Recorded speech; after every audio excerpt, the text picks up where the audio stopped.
El 1 de septiembre de 1943, en el aeródromo de Rabaul, Nueva Bretaña, el teniente comandante Saburo Sakai dejó la mano suspendida sobre el informe de inteligencia. Con su único ojo bueno, el otro lo había perdido un año antes contra artilleros americanos, leyó las líneas y soltó una carcajada que resonó en la tienda de operaciones llena de humedad. Los americanos habían fabricado un nuevo caza, pesado como un bombardero y ancho como un transporte. Lo llamaban Hellcat. Según los datos, pesaba el doble que nuestro Zero. Otro fracaso típico de diseño yankee. A través de la puerta de lona se veían alineados los A6M Zero de sus escuadrillas, elegantes, ágiles, letales. Durante 2 años habían sido los dueños absolutos del cielo del Pacífico. Hurricanes británicos, P-40 americanos, Rooster Buffalo holandeses, todos habían caído como moscas ante sus cañones. Aquel Hellcat hinchado y torpe no iba a ser diferente.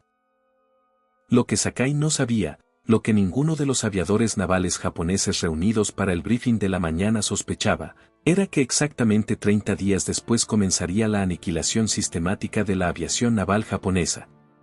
El F-6F Hellcat lograría una proporción de victorias de 19-1, destruyendo 5.223 aviones enemigos mientras perdía solo 270 en combate aéreo. Rompería la columna vertebral del poder aéreo japonés, cambiaría para siempre la guerra en portaaviones y demostraría que el reinado del Zero se había sostenido sobre supuestos mortales.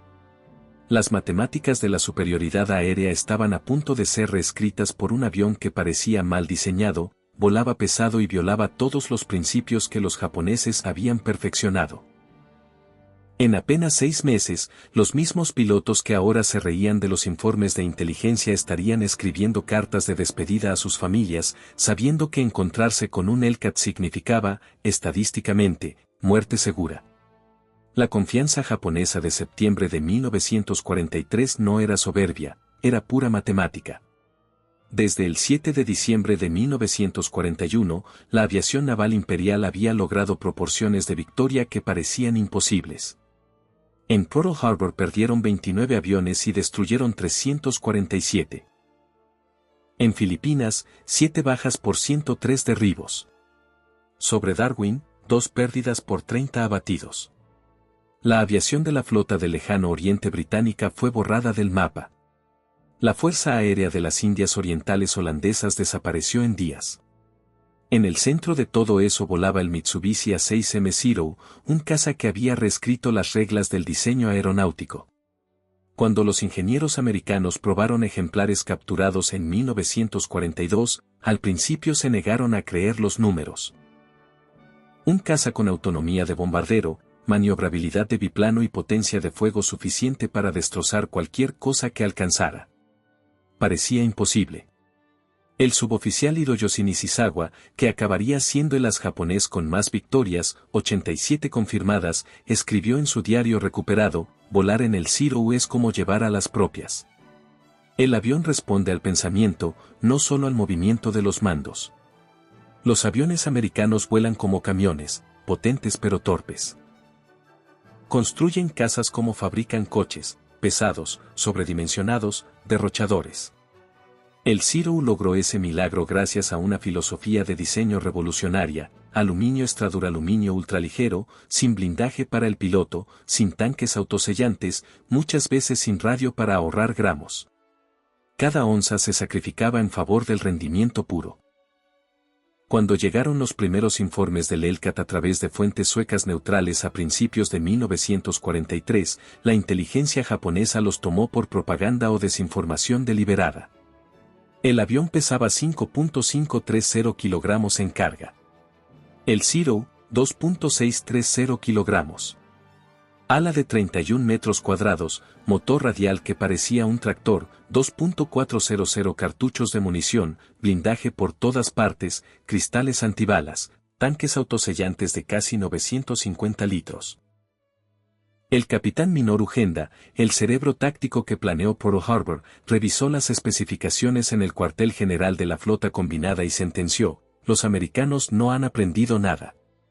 Este Hellcat es la continuación de su filosofía fallida, intentar superar la habilidad del piloto con peso de maquinaria.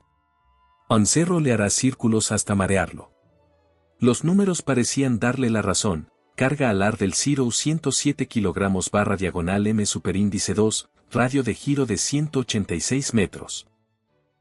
Carga alar del Hellcat 177 kg /diagonal M superíndice 2, radio estimado superior a 270 metros. En un combate de giros, base de toda la táctica japonesa, el Hellcat estaría indefenso. El primer vistazo llegó el 30 de septiembre de 1943 en la isla Marquez. El suboficial Yoshio Fukui escoltaba una misión de reconocimiento cuando vio 6 formas azul oscuro subiendo desde el sureste. Su primer pensamiento, según su informe posterior, B-25 en rumbo extraño. Luego giraron y vio la silueta. Motor único, fuselaje enorme, alas que parecían demasiado cortas para el cuerpo. Primer encuentro con caza tipo F-6F. Impresión inicial. Los americanos han puesto cañones de caza en un torpedero. Aplicó la táctica estándar, picado en giro esperando que el pesado caza americano siguiera recto para colocarse en su cola. Pero pasó algo nunca visto. El Hellcat no huyó. No intentó girar con él. Subió en vertical. El motor Pratt & Whitney R2800 Double Wasp de 2.000 caballos, 700 más que el Sakae del Zero, lo impulsó a 18 metros por segundo de trepada. Fukui intentó seguirlo y vio cómo su velocidad se desangraba. A 4.500 metros el Hellcat hizo una mereada imposible para su peso y cayó directo sobre la cola de Fukui. El americano abrió fuego a 400 metros. 6 ametralladoras, no 4 como esperábamos. El volumen de fuego fue brutal. Mi avión recibió 17 impactos en 3 segundos. Solo escapé entrando en barrena. Fukui regresó por los pelos. Su compañero y el avión de reconocimiento no volvieron. Primera sangre para el Hellcat. 5 días después, el 5 de octubre de 1943, la Task Force 14 atacó Wake. El teniente Yoshio Siga llevó 12 Zero del 252 Kokutaya a interceptar lo que parecía otro raid molesto. Subimos a 6.000 metros. Abajo, 12 F-6F en 3 divisiones. Teníamos todas las ventajas, altura, posición, sorpresa. La victoria era segura, escribió en su diario. Lo que siguió destrozó la doctrina táctica japonesa. Los Zero picaron. Los Hellcat no se dispersaron ni intentaron girar. Mantuvieron formación acelerando en suave picado. Cuando los Zero abrieron fuego a máxima distancia, los Hellcat simplemente aguantaron. 96 kilogramos de blindaje protegían al piloto, 50 kilogramos al sistema de aceite, tanques que resistían docenas de impactos. Los Zero vaciaron munición en pasadas de picado, los Hellcat contraatacaron usando su peso como arma. Subieron a toda potencia hasta donde el motor del Zero se ahogaba. A 7.500 metros el Hellcat aún daba 1.650 caballos, el Zero apenas 900. Bajaron como halcones sobre gorriones. Su peso les daba una velocidad que no podíamos igualar. Picaban, disparaban esas 6 terribles ametralladoras y subían antes de que pudiéramos reaccionar. 8 Zero derribados, 0 Hellcat perdidos. El 11 de noviembre de 1943, en Rabaul, el teniente comandante Tao Tanimizu, 32 victorias y uno de los pocos que había sobrevivido varios encuentros con Hellcat. Reunió a los pilotos del 204 Kokutai y les soltó: olviden todo lo que saben de combate aéreo. Los americanos han cambiado las reglas. Ya no pelean nuestro combate. Pelean como verdugos, no como guerreros. Les explicó lo que los pilotos japoneses estaban aprendiendo a costa de sangre: el Hellcat no estaba diseñado para superar al Zero en giro. Estaba diseñado para nunca necesitar hacerlo. Usaban una doctrina llamada combate de energía. Mantener velocidad y altura, convertir energía potencial en cinética en ataques de pasada que no daban oportunidad al Zero de usar su maniobrabilidad. Trabajan en parejas, uno alto, uno bajo. Mientras tú te enganchas con uno, el otro ya te está cayendo encima. Sus radios, de los que nos reíamos por el peso, les permiten coordinarse perfectamente. Nosotros volamos como samuráis individuales. Ellos pelean como una máquina. En diciembre de 1943, en la laguna de Truk, el comandante Mitsuo Fuchida, el que dirigió el ataque a Pearl Harbor, inspeccionó Zero destrozados que regresaban de enfrentarse a Hellcat. La diferencia de potencia de fuego era matemática. 6 Browning M2 del Hellcat disparaban 4.500 proyectiles por minuto de 12,7 milímetros, 46 gramos cada uno, 3.500 pies libra de energía. El Zero llevaba 2 cañones de 20 milímetros y 2 ametralladoras de 7,7 milímetros con mucha menos cadencia y energía. Peor aún, los americanos usaban radar embarcado que detectaba aviones japoneses a 80 kilómetros mientras los japoneses seguían dependiendo de la vista. El teniente Sadamu Komachi describió su primera interceptación guiada por radar: subíamos entre nubes cuando nos cayeron encima. Sin aviso, sin contacto visual. Hellcat picando desde arriba, exactamente en nuestro rumbo y altura. Sabían dónde estábamos, a qué altura íbamos, nuestro rumbo. Éramos ciegos peleando contra gente que veía en la oscuridad. Para enero de 1944 la crisis de pilotos japoneses era catastrófica. Antes de la guerra, el entrenamiento de la Marina duraba 3 años y los pilotos llegaban al frente con 700 horas de vuelo. En 1944 entraban en combate con 300 horas la Marina, 200 el Ejército. Escasez de combustible obligaba a entrenar en planeadores. Práctica de tiro, 50 cartuchos por piloto. Vuelo en formación, instrumentos, radio, todo eliminado. Mientras, los pilotos americanos llegaban con mínimo 300 horas más 50 en el tipo, miles de disparos de práctica y tácticas de energía aprendidas tranquilamente sobre Texas. El teniente comandante Yoshiro Hashimoto escribió: estamos enviando niños a pelear contra profesionales. Ayer llegó él al frente el alférez Yamamoto. Nunca había disparado sus cañones en vuelo. No tenemos munición para practicar. Nunca había volado de noche. No tenemos combustible. Duró 7 minutos en su primer combate. Del 12 al 16 de octubre de 1944 llegó la revelación de Formosa. El vicealmirante Shigeru Fukudome lanzó más de 700 aviones, incluidos los últimos pilotos entrenados, para detener raids americanos. Los partes japoneses hablaron de victoria espectacular: 26 portaaviones hundidos, 300 aviones derribados. La realidad, cuando revelaron las fotos de las cámaras: 89 aviones americanos perdidos, 329 japoneses y casi todos los pilotos veteranos muertos. El teniente Sadakichi Akamatsu, uno de los pocos supervivientes, escribió: los Hellcat nos esperaban en todas las alturas. Subíamos, estaban encima. Picábamos, estaban debajo. Habían dividido el cielo en cuadrículas. No era combate. Era exterminio sistemático. El 19 de junio de 1944, Mar de Filipinas, la gran cacería de pavos de las Marianas. Japón lanzó su última gran fuerza de portaaviones: 9 portaaviones, 450 aviones.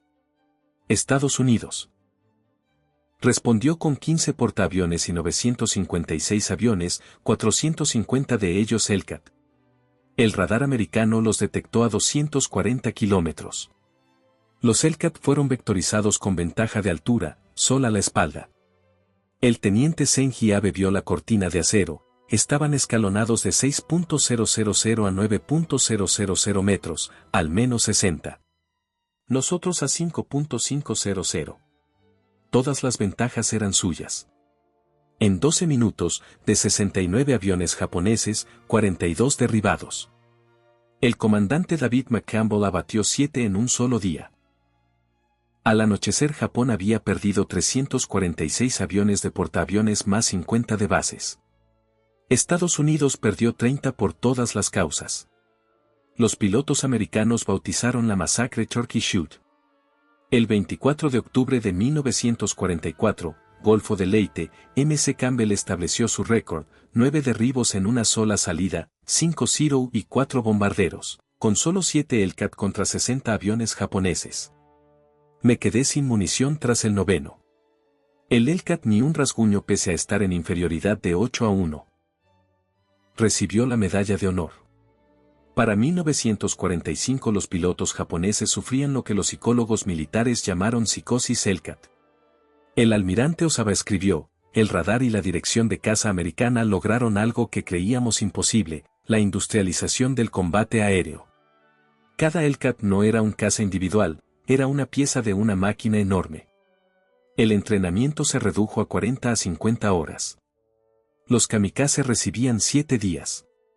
En Okinawa los Hellcat volaron 38.038 salidas y derribaron 351 aviones por 249 pérdidas, 9,5-1.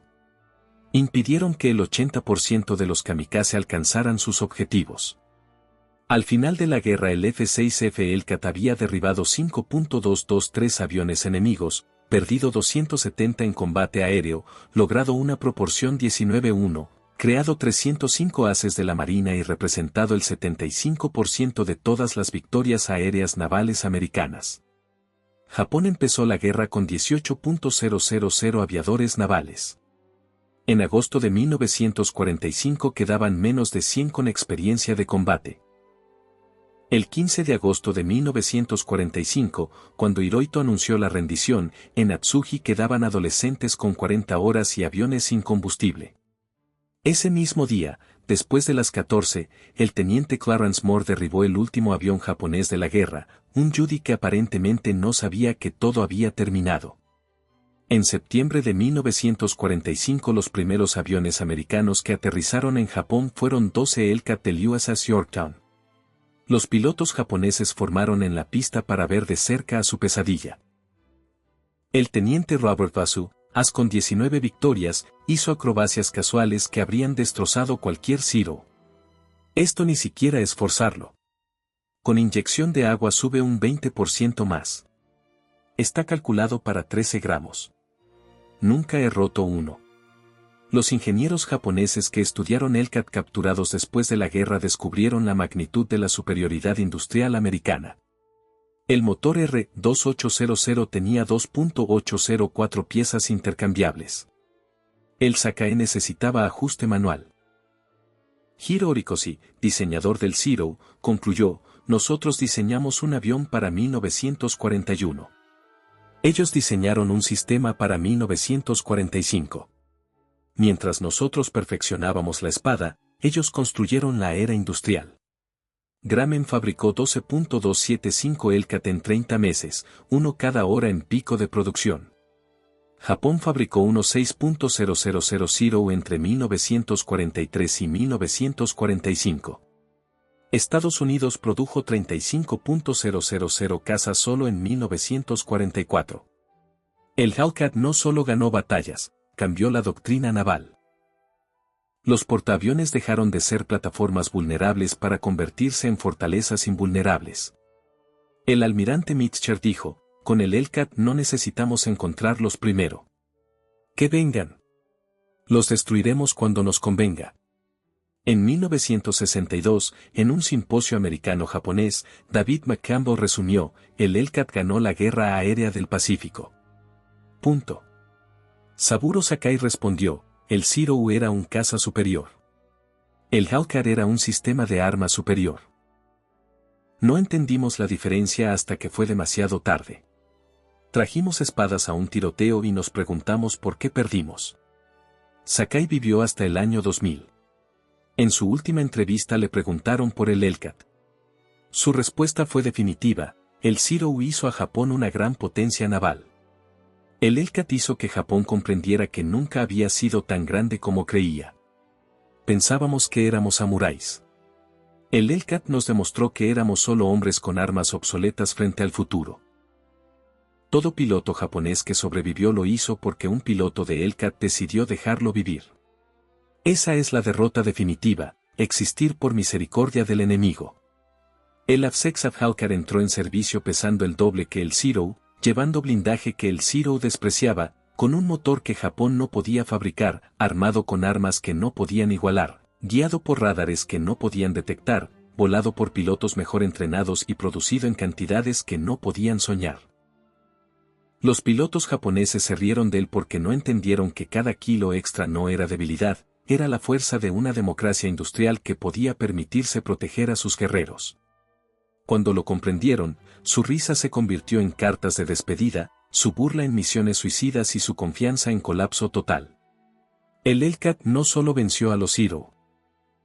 Destruyó toda una filosofía de guerra y demostró que, en el combate moderno, la nación que construye el mejor sistema destruye a la que solo construye mejores guerreros.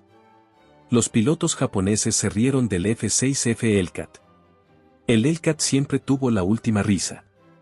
Y la tuvo durante 2 años seguidos.